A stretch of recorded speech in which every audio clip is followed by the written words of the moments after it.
Bien, damos la bienvenida a los espectadores de Canal Saber, la plataforma multimedia de contenido cultural impulsada por Fundos y que cuenta con más de 26.000 suscriptores. La presente edición de Encuentros Fundos se ha convocado bajo el rótulo El desafío de la hispanidad, talla global a través del español y cuenta con la colaboración de la Universidad de Salamanca y del Ayuntamiento de esta ciudad. Iniciamos la sesión de tarde acompañados por don Alberto Gil Ibáñez, que es ensayista, doctor en Derecho y en Ciencias de las Religiones. Y su intervención lleva por título La amenaza micronacional y la miopía nacional. Bienvenido, Alberto. Adelante. Gracias. Bueno, pues gracias, Paloma, por la presentación. Gracias a Carlos Leáñez por haber contado conmigo y a Fundos por la organización de estas jornadas. Aquí tenemos, bueno, el título lo puso en inspirador de las jornadas. Yo he tratado de acomodarme a él. Espero que el resultado que había trabajado este tema sea el adecuado, porque es un tema que me parece fundamental. Aquí tenemos 4 personajes que no sé cuál de ellos es más amenaza y cuál de ellos es más miope, pero, en fin, Sabino Arana, antes de él, el País Vasco no existía, algo que poca gente sabe. Jordi Pujol, cuando él empieza su actividad política, el nacionalismo catalán era un porcentaje muy mínimo, el separatismo catalán era un porcentaje muy mínimo, y estos 2 personajes, López Obrador y el señor Maduro, que por supuesto creo son ejemplos de miopía nacional y de amenaza a la hispanidad. La cuestión es que hay 2 principios que dirigen el mundo desde los romanos: divide et impera y la unión hace la fuerza. Divide y vencerás y la unión hace la fuerza. La pregunta es cuál de los 2 principios estamos aplicando en la hispanidad, porque el tamaño y la visión importan.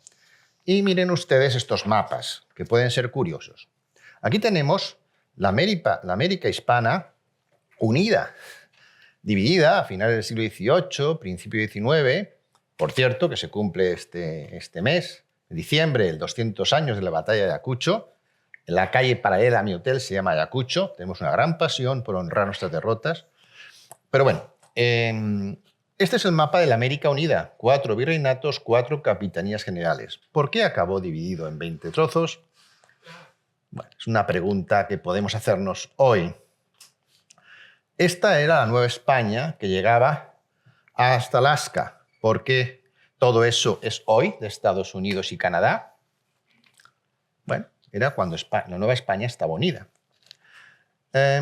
Aquí tenemos la Nueva América dividida.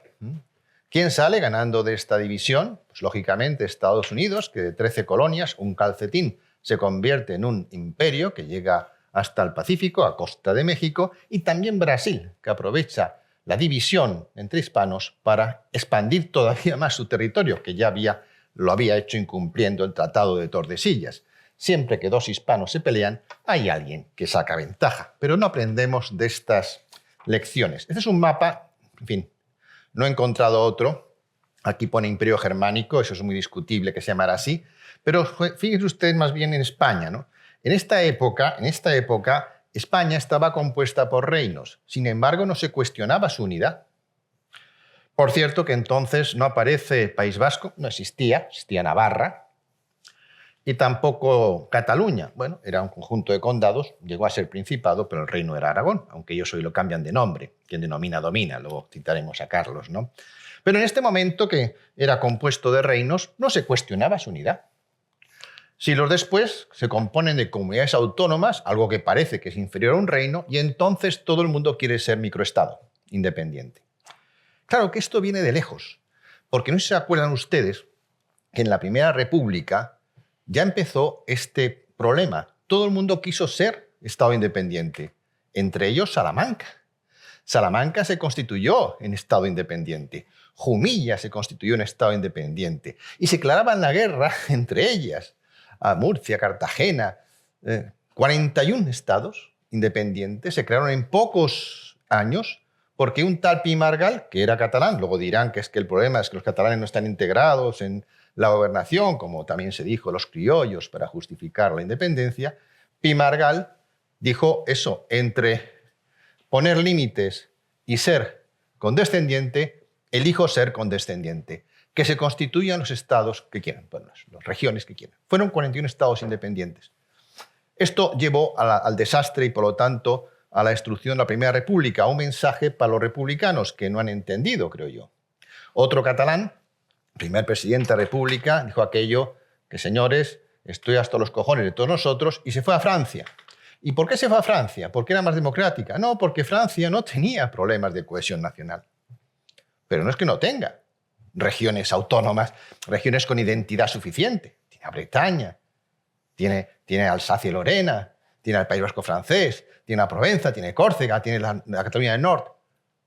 Se dice que tienen un proyecto sugestivo en común que viene a la Revolución Francesa. Yo eso lo discuto porque la Revolución Francesa se impuso a sangre y fuego, con levas forzosas y con campañas prácticamente de genocidio como le Vendée. El problema es que ellos no han optado por el consentimiento. No han optado por esa política de consentimiento que nos ha llegado, a nosotros nos ha llevado. De hecho, Ernest Renan, un autor francés, se preguntaba qué es una nación. Y mismo reconocía que para crear una nación hay que hacer la política del olvido, pero el olvido de lo negativo, porque toda nación suele tener un origen brutal. Tiene matanzas. En el caso de Francia, Renan decía que hay que olvidar pues, la noche de Bartolomé, las matanzas del Midi francés. ¿Qué ha hecho la hispanidad? Para dividirse, olvidar lo positivo. Ha hecho todo lo contrario de lo que han hecho las grandes naciones europeas, que no tienen una historia de cohesión mayor, no. Es que optaron estratégicamente por otra política, el olvido de lo negativo. Aquí lo que hacemos es resaltar lo negativo y si no lo tenemos lo inventamos y nos olvidamos o despreciamos lo positivo que hemos hecho en común. Bien, ahora no sabemos cuántas naciones hay dentro de la nación española, la nación de naciones, aquello que ya criticaría esa expresión Gustavo Bueno. ¿Y qué ha pasado? Siempre que se ha roto la unidad hispana, ¿qué ha ocurrido? ¿Hemos salido venciendo alguno? Pongo estos ejemplos. 1640, hubo un ataque bicéfalo. Inglaterra impulsó la independencia de Portugal, la consiguió. No era una reclamación del pueblo portugués, como mucho las élites vendidas. No sé si ustedes saben que la bebida nacional de Portugal, el Oporto, fue de propiedad británica hasta hace muy pocos años. Portugal se pasa a convertirse en una colonia británica.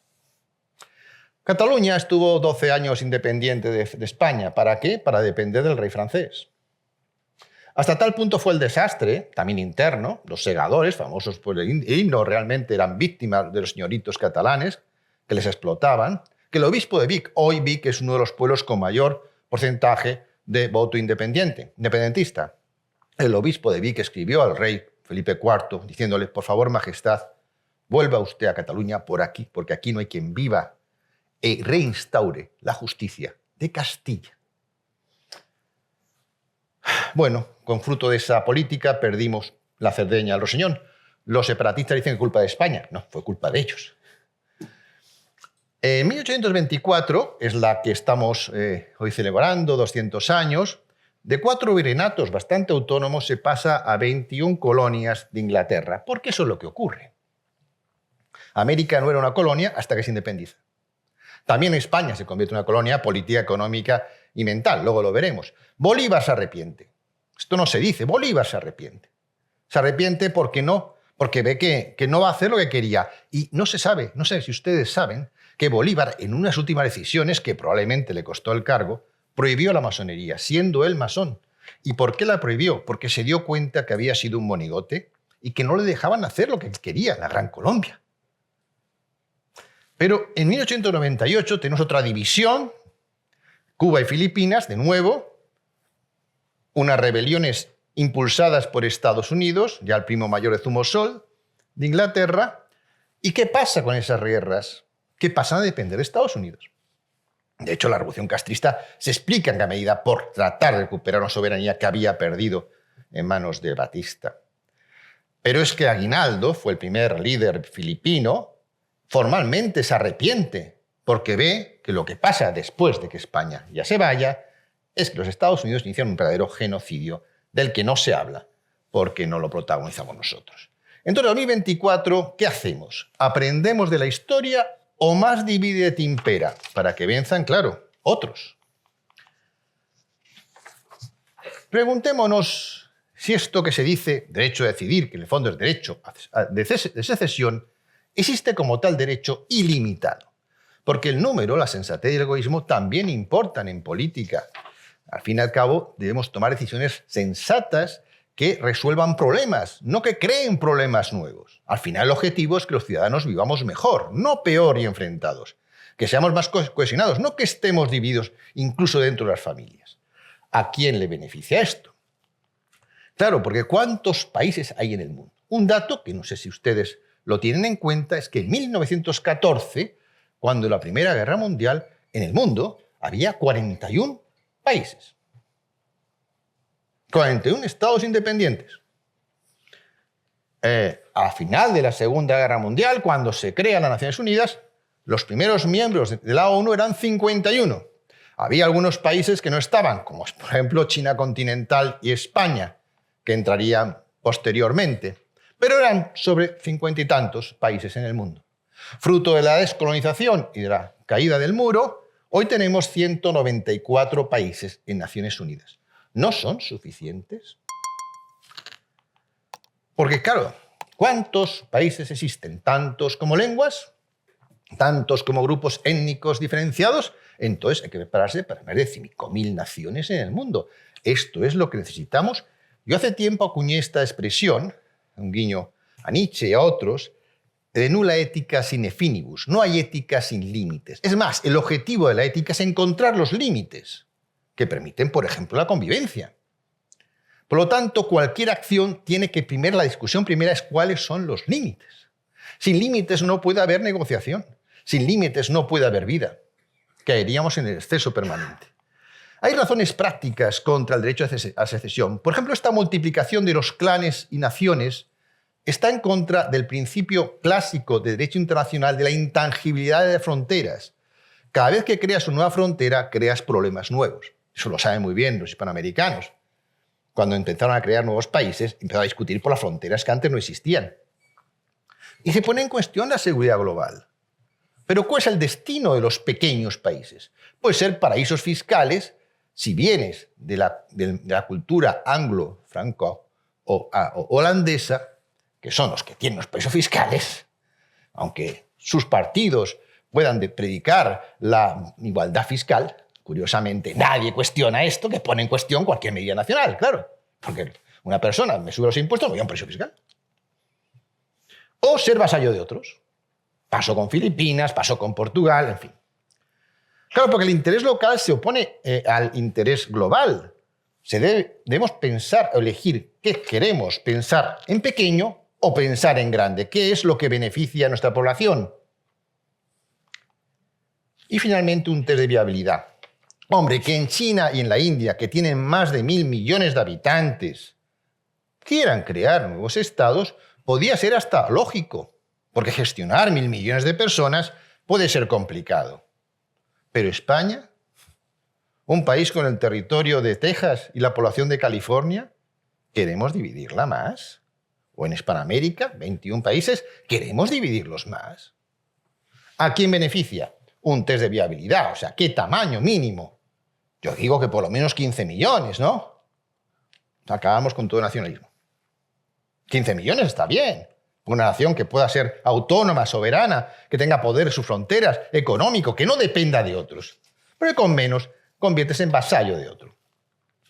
El nacionalismo que estamos hablando tiene estas tres características. Es disgregador, disgrega lo que está unido, es fragmentador y es segregador, porque al que no piensa como él, le expulsa de su nueva unidad. Que es lo que está pasando con los catalanes y vascos, por ejemplo, que se sienten también españoles. Estos o se deben callar y vivir en silencio, o su camino es el exilio.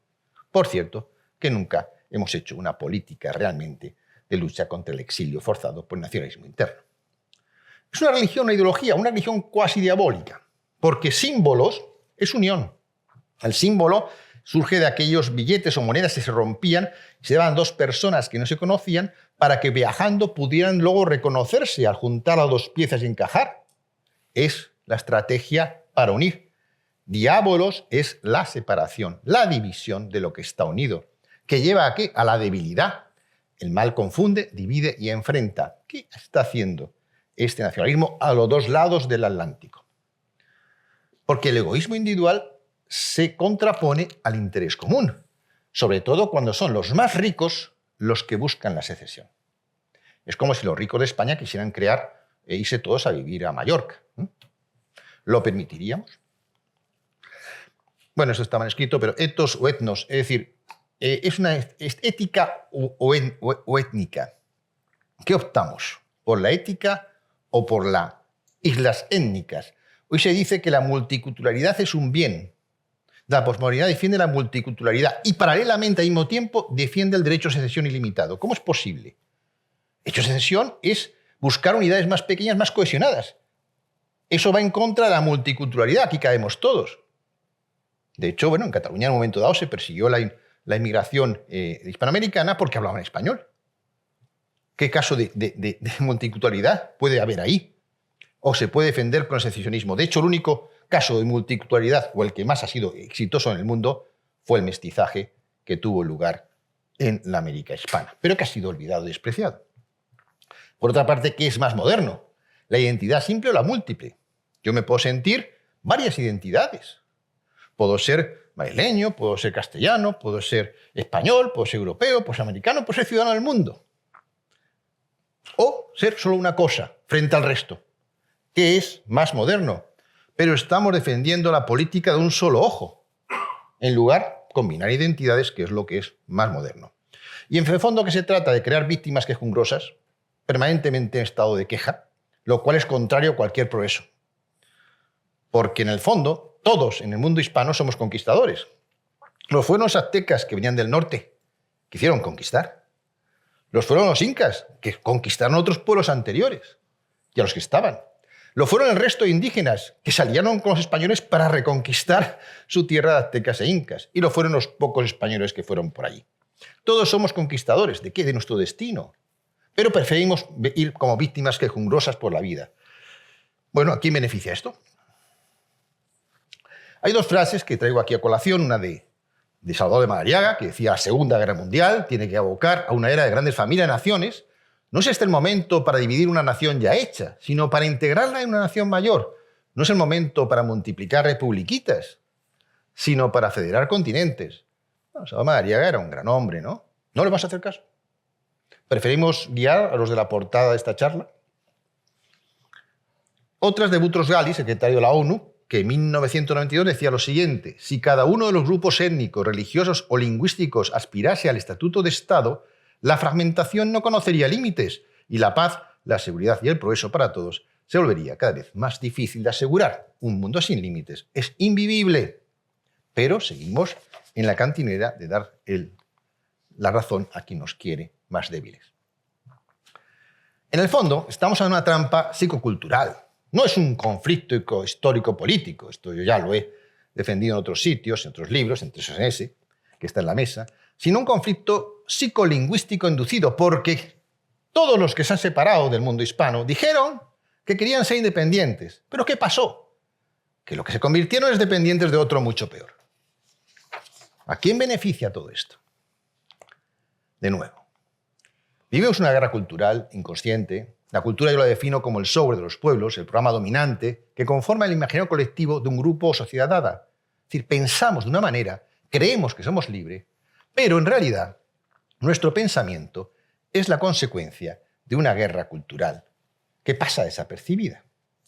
La guerra cultural se trabaja sobre relatos, sobre lenguaje, sobre imágenes. Esta imagen es de Debris, un ilustrador del siglo XVI, del libro de Bartolomé de las Casas, donde escribía a españoles que consumían carne humana, incluso a niños. Esto no eran los españoles lo hacían otros, pero de esos otros no hay imágenes. A partir de la imprenta surge el arte de la propaganda. Hasta la imprenta, los romanos, para imponernos su cultura, que no la impusieron y no nos quejamos, aquí tardaron 200 años, tenían que conquistar el terreno. Pero a partir de la imprenta hábilmente, las potencias dominantes pueden conquistar las mentes de los dominados sin pisar su terreno físicamente con una bota militar, a través de la propaganda.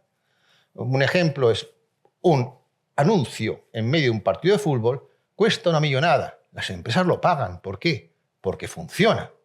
Si con un minuto de un anuncio pueden condicionar nuestro comportamiento como consumidores, ¿qué no harán con 2 horas de película o varias horas de series? Eso no lo van a renunciar los que realmente saben cómo funciona el mundo, entre los que no están los hispanos. Esta propaganda crea modas. Incluso cuando uno se tatúa y cree que es rebelde, se está adecuando a una moda que cree que es guay. Pero ¿quién ha creado esa moda? No se sabe. Cuando uno se viste de una manera determinada, gastándose millones, por ejemplo, para comprar un pantalón vaquero roto, se está adecuando a una moda. Pero ¿quién ha creado esa moda? No se sabe. También pasa en el pensamiento, hay modas. La gente se adecua a una moda dominante, a una ideología dominante, no porque la haya estudiado con conciencia, sino porque está de moda. Y está de moda ser de esa ideología. Viste, es atractivo. ¿Pero qué lleva esto? A que somos vasallos cognitivos, a que hay un comportamiento inducido y a que podemos acabar pensando como el enemigo quiere que piense a través de lo que podemos llamar como colonización mental. Pongo un ejemplo de cómo puede manipular nuestra psique con cuadros. La libertad guiando a su pueblo. Eugène Delacroix, creo que todo el mundo que tiene una cierta cultura conoce este cuadro. El recurso estilístico, enseñar los pechos, yo creo que no es casual. Es un recurso para que los hombres nos fijemos más. Igual también las mujeres. Y no nos olvidemos de esta mujer que no existió. Aunque hubo mujeres que apoyaron a la República. Esta no existió. Pero hay otra mujer que pintó un pintor. Pero claro, la pintó primero vestida. Somos católicos. Y luego pintó la duquesa de Alba, ¿verdad? Era capaz. Pero a una señora como Agustina de Aragón se la viste. Se la pinta vestida, por favor. Que fue una heroína que defendió la libertad de Aragón ¿frente a quién? Frente a los franceses, a los del cuadro a la izquierda. Pero esto no está en nuestro pensamiento. No, porque ha sido cancelada. Estando en Salamanca no podía dejar de decir esto. Vivimos también con otro dogma, otra moda cognitiva, que es pensar que el mundo se moderniza después de la Ilustración francesa. Yo creo que hay muchas dudas de este aserto. Pienso que incluso lo que hubo en la Ilustración fue una tara, porque de un pensamiento complejo nos quedamos solo con la razón lógica y olvidamos el pensamiento simbólico. Pero antes, en el siglo XVI, había habido unos doctores de esta ciudad que pudieron unificar fe y razón y dieron respuesta a todas las cuestiones morales. Para mí la luz entra ahí, y es lógico que entre a través del debate sereno de unas aulas de universidad y no a través de cortarse cabeza unos a otros. Pero es lo que hemos asumido porque es la moda que se ha instalado en nosotros. Todo esto está importante porque si uno se quiere separar del mundo hispano es porque desprecia a lo hispano. La consecuencia, uno se quiere separar de algo porque desprecia. Primero, hacen que te autodesprecies, etnofobia se llama esta expresión, y luego, claro, te quieres separar. Cuando se quiere ir de casa, primero tiene que despreciar a sus padres y luego se va de casa. Pero a lo mejor está viendo mal la situación. Bueno, de hecho, esto son cosas que, bueno, quizás han oído esta mañana. El falseamiento del dato dominante, el mundo prehispano. Había un paraíso. Bueno, sabe, Carlos Leáñez ya esto lo ha dicho muchas veces, que, bueno, pues no era cierto, sino por qué los indios se levantaron contra otros indios. En la América Oriental fue una edad oscura. Entonces, ¿por qué la mayor parte de los indios apoyó al rey? Y de hecho, hoy en la película de los Pirineos, que verán ustedes mañana, verán los ropajes, el colorido fantástico de los indígenas. ¿De dónde vienen esos ropajes? ¿De la época prehispana? No, entonces no iban vestidos.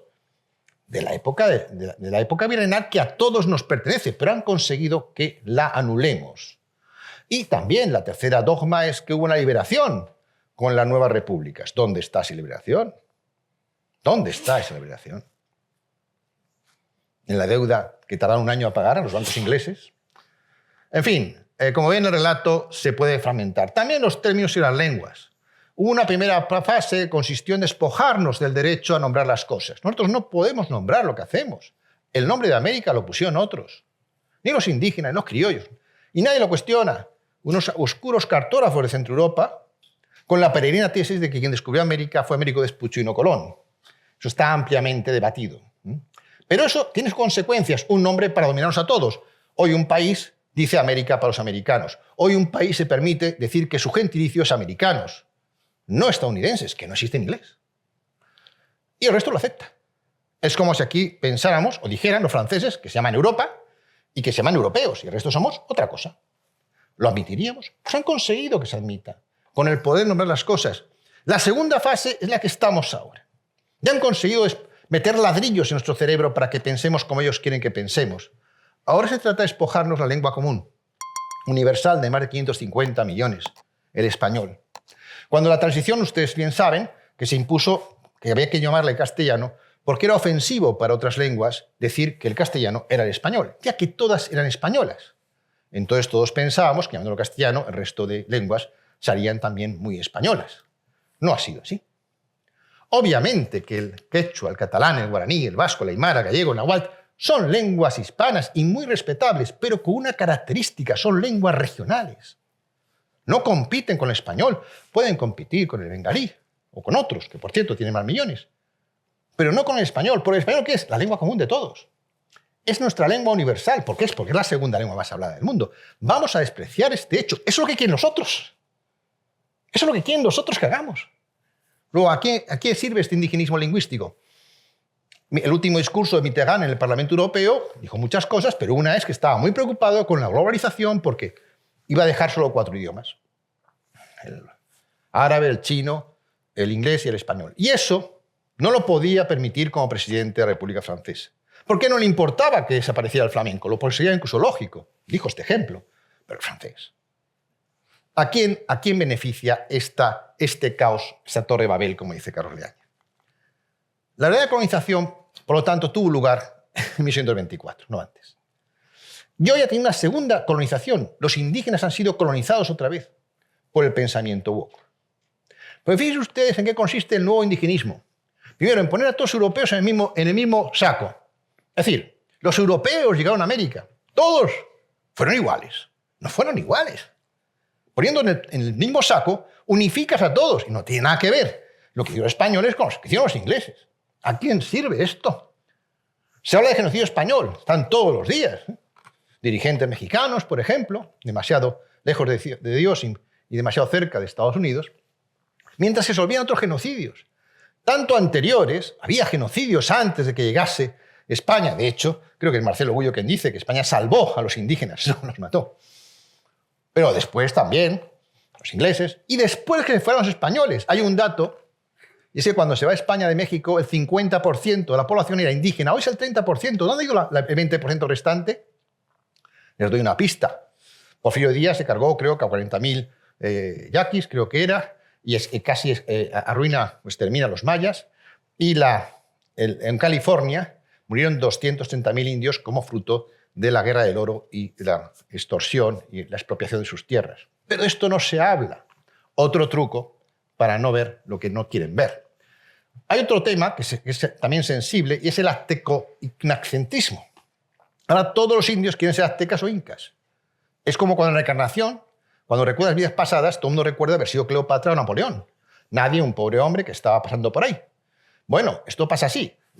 El hecho estadístico, claro, es que el 90% de los indígenas no eran aztecas e incas.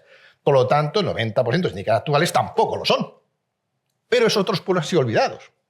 Esto quizás fue culpa de Cortés, que no trasladó la capital de Tenochtitlán a Tlaxcala. Pero bueno. El otro tema es cancelar la América virreinal. Esta obsesión solo puede perjudicar a los indígenas, porque sin pasado virreinal no hay pasado indígena. Ni siquiera ahora vienen aquí a buscar los títulos para recuperar las tierras que le robaron los criollos. Y negar la herencia española es negar el mestizaje y la esencia americana. Por tanto, la victimización obsesiva, ¿a quién beneficia? Psicológicamente, cuando uno tiene un trauma y va al psicólogo, lo que te dice es que para liberarte tienes que perdonar tú al agresor. Eso a nivel psicológico, no entramos en que fue cierto o no cierto. Para liberarte tienes que perdonar tú. No tiene sentido seguir esperando toda tu vida a que ese señor malvado, quien fuera, venga a pedirte perdón, porque igual se ha muerto. Como pasa con los responsables de lo que pasó hace 500 años. Se han muerto. Ya no te pueden pedir perdón. Lo que liberas, tú perdonar. Pero alguien les está engañando diciendo que lo que hay que hacer es obsesionarse. en seguir pidiendo perdón. Y el último, claro, existe el indigenismo porque existen indígenas. En el sur, por el norte no queda ninguno. Este hecho debería valer para ver que algo raro está pasando con este movimiento que también quiere la división. En el fondo tenemos enemigos psicológicos internos. La ingenuidad galopante, yo llamo que esto genera en el fenómeno de los hispanobobos, un sectarismo patológico, un localismo extremo que lleva al egoísmo, y esto lleva al discurso de autoodio que genera una enfermedad mental en la que vivimos, el síndrome del hispano acomplejado y dividido contra sí mismo. Hay una cancelación histórica, una memoria selectiva, un salto temporal, una neurosis colectiva. Se mata al padre o a la madre patria. Se niega el legado, el linaje, incluso el ser mestizo. Llega una neurosis la victimización. Hay una harakiri histórico-cultural. Elegimos de todas las versiones históricas la que más daño nos hace. Toda empresa tiene un debe y un haber. Por supuesto. Lo que importa es el saldo neto. Y el saldo neto de la América Oriental para mí es uno de los mejores de la historia. Y esto lleva al síndrome del hispano acomplejado. ¿Quiénes son los cómplices de esta tarea? Los hispanobobos. Fíjense ustedes que es la obsesión de admirar a los que nos desprecian, como pasa con los ilustrados franceses. Todos nos desprecian, aquí les adoramos. Pero ¿qué ocurre? Que aquí la derecha es anglófila, germanófila, la izquierda francesada, sinófila, rusófila. Pero ¿cuáles son los hispanófilos? Para eso hay que ser extranjero. Esto es un hecho diferencial del mundo hispano, no otros de los que se hablan. Sin atacar este problema no podemos avanzar en la unidad ni en nada de lo que hagamos. Dicen que somos católicos. Pues muy bien, yo digo que no leemos la Biblia completa o no la leemos en absoluto. Porque esto dice San Mateo, es decir, Jesucristo a través de San Mateo. He aquí que os envío como ovejas en medio de lobos. Está escribiendo cómo funciona el mundo. Y da dos consejos. Sed mansos como palomas, pero astutos como serpientes. Esta última frase no la leemos. Dicen en el póker que cuando uno no sabe quién es el tonto de la mesa, el tonto eres tú. Y si ves que hay dos personas que hacen trampas y sigues jugando, eres doblemente tonto. Esto es lo que lleva haciendo el mundo hispano en la mesa geopolítica mundial desde hace mucho tiempo. Los romanos tardaron 200 años en conquistarnos, pero no engañaron a nadie. Querían conquistarnos. E impusieron su lengua, su cultura, su religión, y aquí la tenemos y no nos quejamos. Pero ha habido otra colonización, otra conquista mucho más sutil, que duró mucho más tiempo, porque sí que engañaron a todos y nos dejamos engañar, que ha sido la conquista franco-anglosajona. Hay consecuencias de esta inercia autodestructiva. Quien domina, decía Carlos Leñáez en un artículo hace años, y quien no domina geopolíticamente es dominado. O estás con los que mandan o estás en los que eres mandado. Hay un problema de todo esto. La autoestima colectiva en España, esto es un estudio del Pew Research Center, en 35 países, de 35 países europeos, el país con menos autoestima colectiva es España. Esto es baladí, esto es indiferente. Hombre, la economía es un estado de ánimo, ¿no? Tenemos menos autoestima que Estonia, que con todos los respetos no creo que haya significado para el mundo lo que significó España, pues con la Escuela de Traductores de Toledo, que introdujo el pensamiento griego, por ejemplo, con la Escuela de Salamanca y sus 30 más universidades, o por ejemplo, haciendo que el mundo se conociera a sí mismo, o la primera vuelta al mundo. Pero esto es un hecho. Si tiene más autoestima también es malo, ¿eh? Entonces acabas en narcisismo, que puede pasarle a Rusia a lo mejor, y a otros países. Necesitamos hacer historioterapia, no me puedo detener en esto. ¿Y qué ocurre en América? Pues algo parecido. Este es un dato que he encontrado en el Estudio Mundial de Valores. De la confianza, Hispanoamérica en este momento es el territorio que tiene menos confianza interpersonal. Y el que más, justamente, los nórdicos, los descendientes de los bárbaros y vikingos. La cultura puede cambiar, pero ¿qué pasa con Hispanoamérica? ¿Qué tiene que ver esto? Pues mucho, porque es la confianza interpersonal te permite fundar empresas, negocios, fundaciones, asociaciones, el tejido social de un país. Éramos una familia. Cualquier habitante de Nueva España se podía entender perfectamente con alguien de la Patagonia, porque todos éramos pertenecientes a la misma familia católica y súbditos del rey. De esa familia que nos permitió esa cohesión, hacer grandes cosas, hoy estamos los más divididos del mundo. ¿Y a quién benefició realmente la ruptura? ¿A los indígenas? ¿A los mestizos? ¿A los criollos? Solo a las élites criollas. Solo a esas que se beneficiaron del modelo anglo. Por lo tanto, ¿quién debe pedir perdón a quién? ¿Quién expandió su territorio? Hemos visto Brasil y Estados Unidos. Esos fueron los beneficiarios de la ruptura. Yo sostengo que la fecha constitutiva de Estados Unidos no es el 4 de julio, en las elecciones el 4 de julio para conmemorar la Declaración de Independencia de 1776, eran 13 colonias, un país que hubiera sido indiferente, sino cuando constituyen lo que es hoy, un imperio. Y eso es el 2 de febrero de 1848, con el Tratado de Guadalupe Hidalgo, donde le quitan este territorio a quién, al México independiente. Claro, esto no lo pueden celebrar. Pero la verdad, decía José Vasconcelos, mexicano, la desintegración de América solo puede favorecer a los estados imperialistas. Y esto es lo que ha pasado. En esta imagen vemos que al principio éramos tribus, se constituyeron ciudades-estado y luego construimos imperios, unos generadores, otros degeneradores o extractivos. De ahí pasamos a las naciones. Así hemos vivido un tiempo. Ahora que quieren volver a las tribus, esto de nuevo ¿a quién beneficia?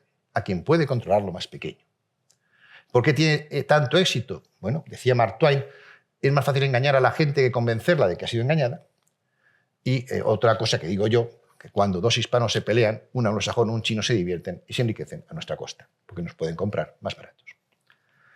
¿Podemos hacer algo? Yo creo que sí. Recuperar las luces hispanas de las que hemos hablado, una cuestión de justicia histórica. No hay 3 pilares de Occidente, hay 4, el cuarto es Salamanca.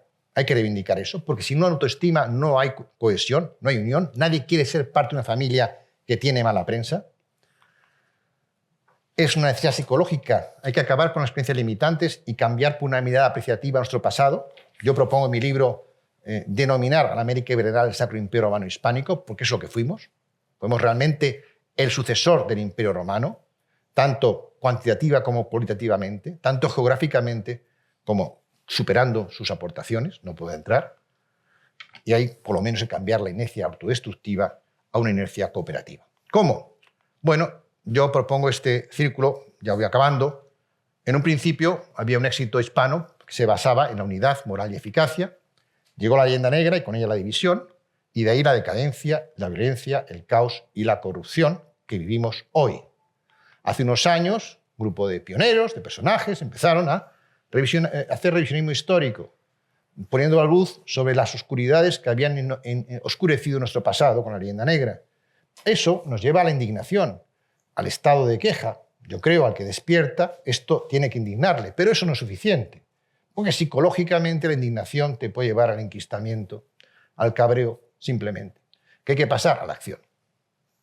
Una acción, por supuesto, es gestionar el español a la francesa, como defiende Carlos Leáñez. Yo pongo otros ejemplos.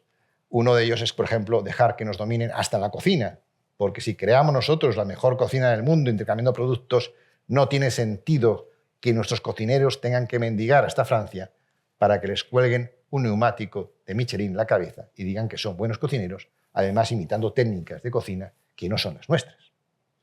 Como los Nobel, como los Oscar. En todas las hay mucho que hacer y podemos hacer la sociedad civil sin esperar que lo hagan los políticos. ¿Cómo se hace también esto? Pues también, y creo que con esto acabo, pasando, hablamos del principio que éramos miopes, ¿no? Pues hay que dejar de ser pequeños gusanos, ingenuos, de un solo ojo, porque así no vamos a ir a ningún sitio. Siendo pequeños y con un solo ojo, solo vamos a hacer que nos coman animales más poderosos.